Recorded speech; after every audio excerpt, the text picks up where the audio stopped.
In one of the last acts by the Biden administration, they have decided to authorize Ukraine to launch ICBMs at Russia. It's intercontinental ballistic missiles, which we talked about yesterday, has the capacity to reach out 300 kilometers or 180 miles.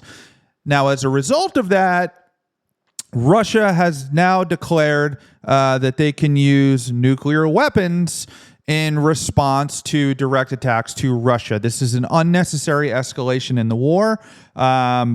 The fact that the Biden administration did this is puzzling.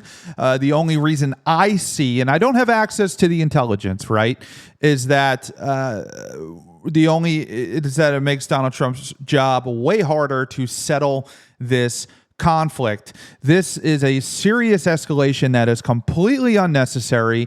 They should be trying to bog down the war. Hopefully, Donald Trump has enough contact with Russia and Ukraine in order to kind of cool this situation down just a little bit. Let's listen to the news report from Bloomberg News. Feels like a significant escalation.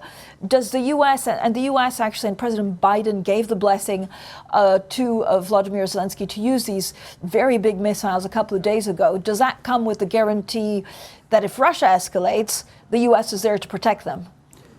No. Well, I think that this is a slew of questions that we do not yet have the answers to, Francine. And just to recap some of the news that we just got in the last few minutes, because this all feels fairly significant, is what we got from Vladimir Putin was signing into a decree allowing Russia to fire nuclear weapons in response to any kind of massive conventional attack on its soil. That would include drones. That would include presumably long-range missiles. That Russia would view aggression against itself or its allies by non-nuclear state backed by other nuclear powers as a joint attack. In summary, basically saying that if there was an attack on Russia by a member of a coalition that will be seen as an attack by sort of the full coalition, i.e., even if it's a non-nuclear power aided by a nuclear power.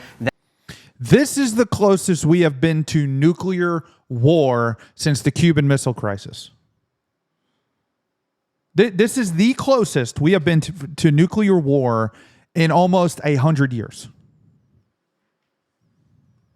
That would be seen as a joint attack. This is something that Putin has been talking about signing into as a decree since September. This is officially happening now, and it comes, obviously, Francine, just on the heels of that sort of news that we got from Joe Biden, basically permitting the Ukrainians to begin using some of these ATACMS within Russian territory in the Kursk region, not sort of all across Russia, but within that region. They have a range of about 300 kilometers, and this is coming at a time right now when we understand, again, from Ukrainian news agencies that those first missiles have been deployed. So what we are getting this morning in the last few minutes is Putin, on the one hand, signing a decree that says that any sort of coalition strike that is backed by a nuclear power, even if it's by Ukraine, non-nuclear, striking within Russia, could see a nuclear response. Again, that is why there is seen a huge move into the haven assets over the last few minutes. You can see it on the sort of German bonds have been being bought up. You see the euro moving, you see gold moving, you see everything moving, because there's a lot of uncertainty as to what this means.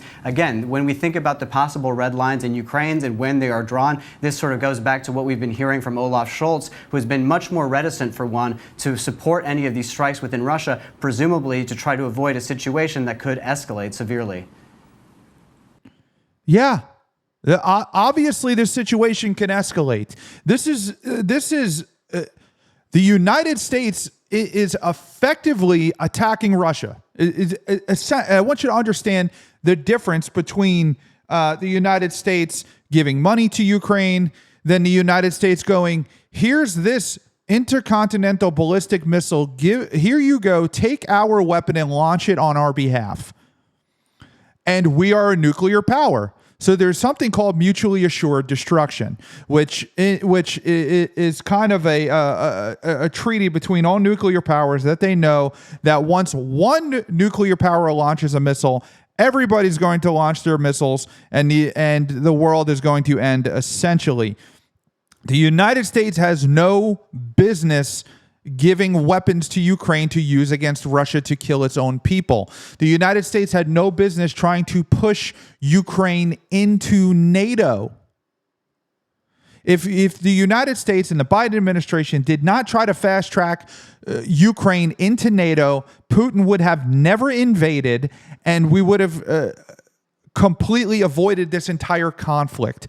But now we're on the verge of nuclear war because Joe Biden is completely incompetent. The only saving grace we have is that hopefully they will hold out until January 20th, until Donald Trump gets in office, and hopefully we could put this conflict to rest.